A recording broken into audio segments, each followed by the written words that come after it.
Am I the antagonist for asking my bio mom what she expected? I, 15-year-old female, was born when my parents were 18 and 19 years old during their freshman year at college. It was an unplanned pregnancy, and while my dad wanted to keep me, my biological mom, who I'll refer to as Annie, did not. They made a compromise where Annie agreed not to abort me, but would sign away all her rights to my dad, who would have full custody. Annie and my dad didn't really communicate for the rest of their time at college, and when Annie moved away from their hometown, she asked my dad not to contact her. Growing up, my grandparents were the main support for my dad and me. When I was 13, my dad told me what had happened after I asked about it, as he had started dating my soon-to-be stepmom, Madison. At first, I held some resentment towards Annie for not being around, but I eventually realized that it was better to not have her in my life since she didn't want me. Plus, if she had stayed around, my dad might not have met his fiancée, who I already considered to be my mom. Recently, Annie reached out to my dad expressing a desire to reconnect with him and me. While my dad declined reconnecting with her due to his relationship with Madison, he was open to letting Annie reconnect with me if I wanted to. Madison was initially against it, fearing that Annie would hurt me,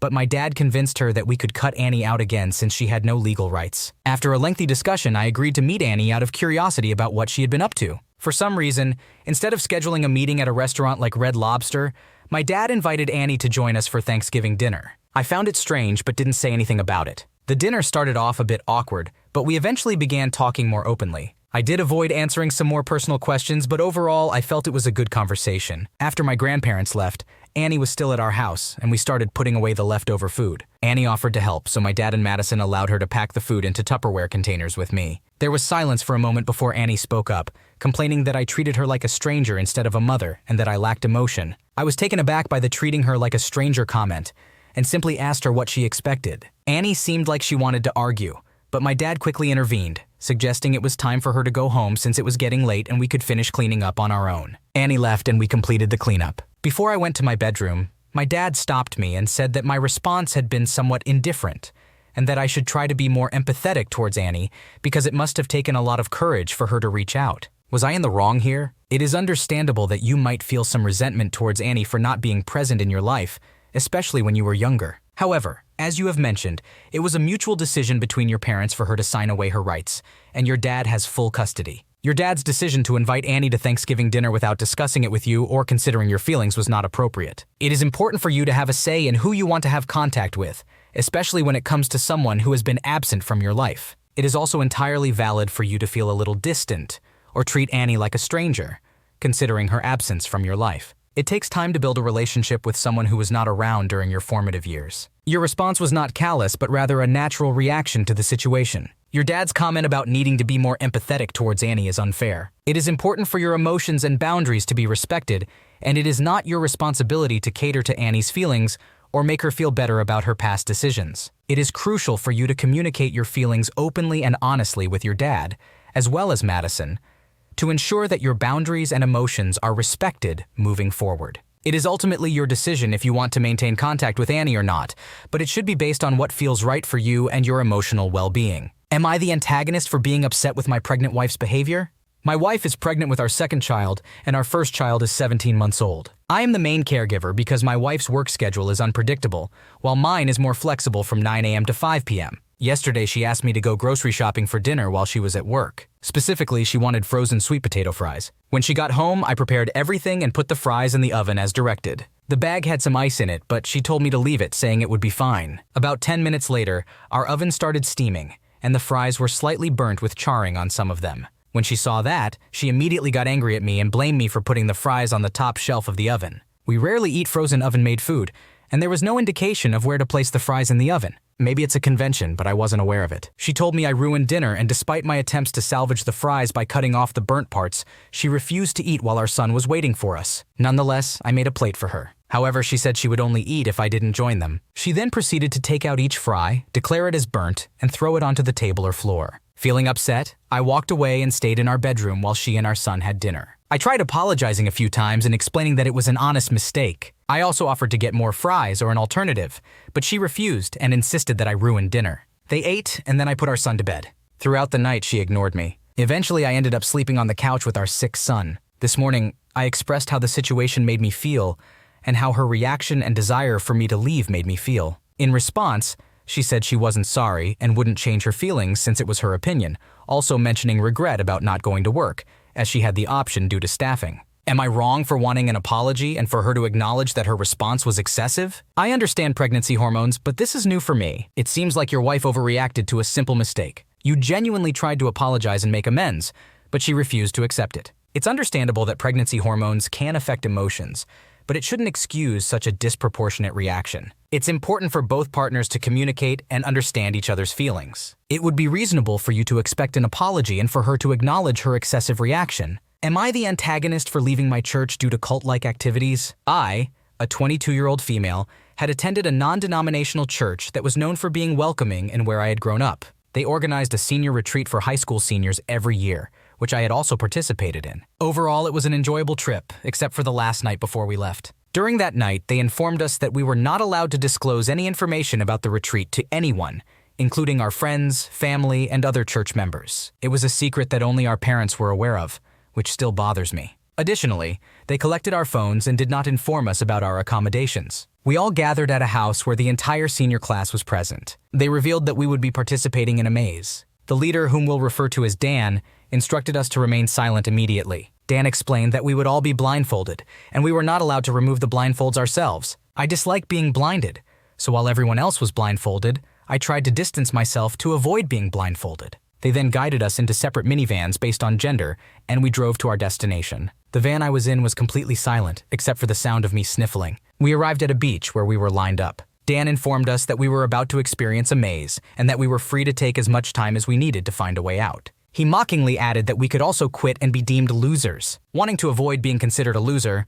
I decided to stay and navigate the maze. I endured the maze for a straight 4 hours, while other seniors managed to find their way out. I started feeling discouraged. The proximity to the ocean made it difficult to determine the direction of the shore, which heightened my fear of the sea, thalassophobia. I did not want anyone to touch me, so I remained in a fight mode throughout the 4 hours. When one of the leaders attempted to grab my shoulder, I instinctively swung at them. Dan mocked me twice, making comments like you could always just give up like a weakling and you could stay on here and reach the exit, which you already passed, or get off like an idiot. Eventually, they took me aside, only to reveal that the maze consisted of ropes arranged in a large circle. I was furious. I had spent 4 hours on this endeavor, only to discover that it was essentially pointless. Dan explained that their intention was to make me surrender, and that they expected me to quit at any time. His explanation could have been more considerate, but it wasn't. I remained silent until I returned home, where I didn't eat for the rest of the day. The experience left me traumatized. About a month later, the pastors from the church attempted to reach out to me,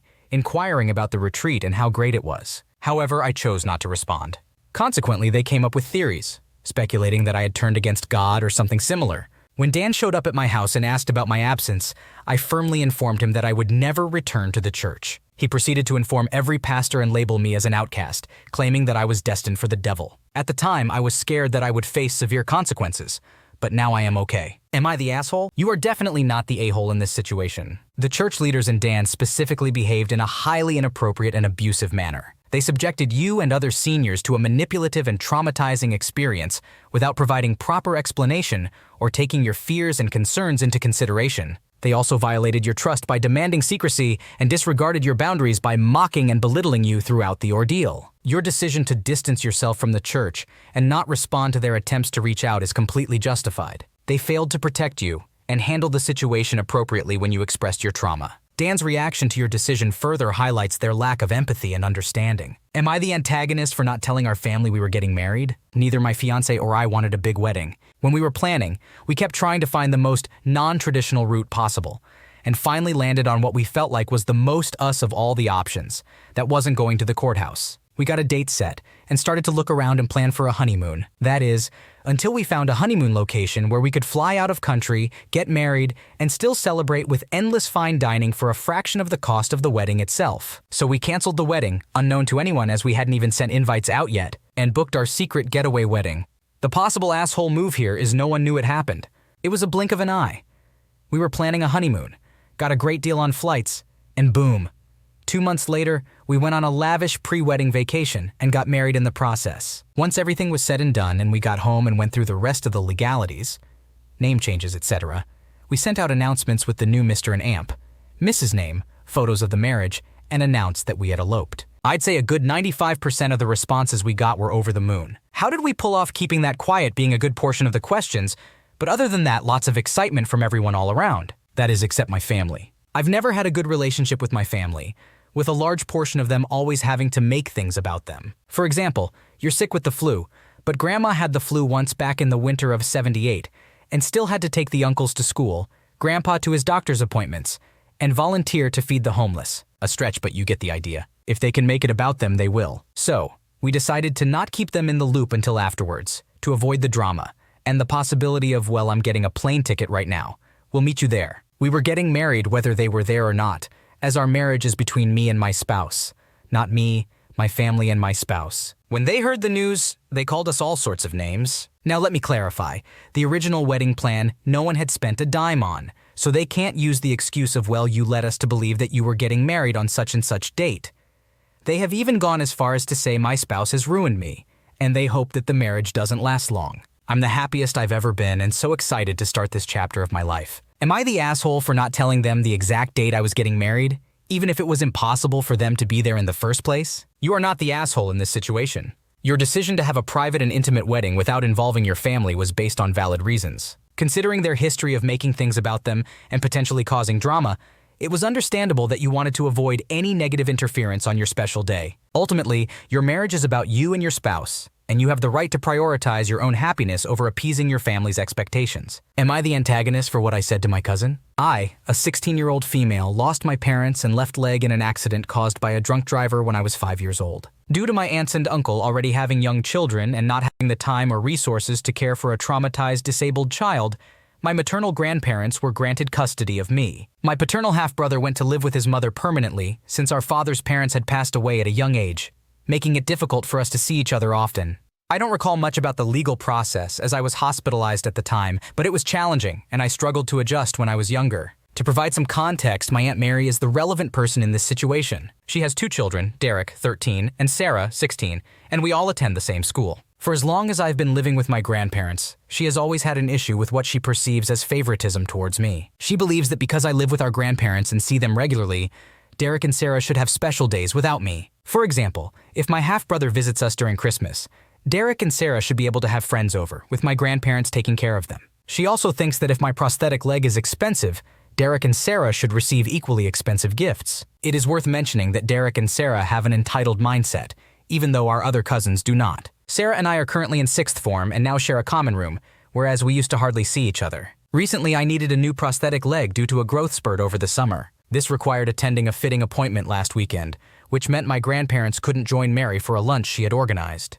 The distance was too great for them to return in time given their age. Sarah has been complaining about this situation all week because she wanted to showcase a trophy she won at a gymnastics competition for the school, which was a major event she had been working towards all summer. While I understand that it is a significant achievement for her, she has been calling me spoiled and bratty to her friends and anyone who will listen. Although most people don't seem to care, nobody has told her to stop either. On Friday morning, during a study period, Sarah continued her complaints because I have another appointment scheduled for Saturday, even though we are supposed to have lunch with her family on Sunday. She stated that I needed to learn that other people's accomplishments matter, and that I should learn to share attention and stop behaving like a baby. Nobody at our table intervened to stop her, so in response, I called her a narcissistic brat who wouldn't last a day in my shoes. She went crying to her parents, and now there's been a lot of arguing within our family regarding my grandparents' involvement with my cousins.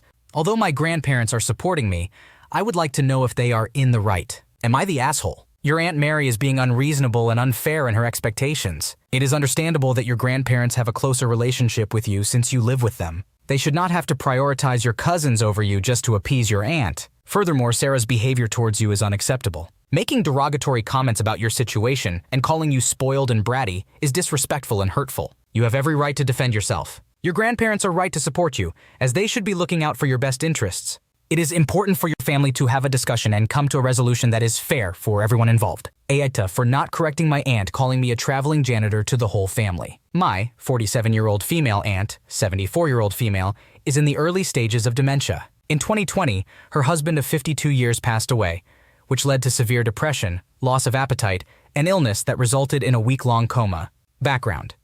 At that time, I was already working from home, so when my aunt started to recover, we needed someone to be with her.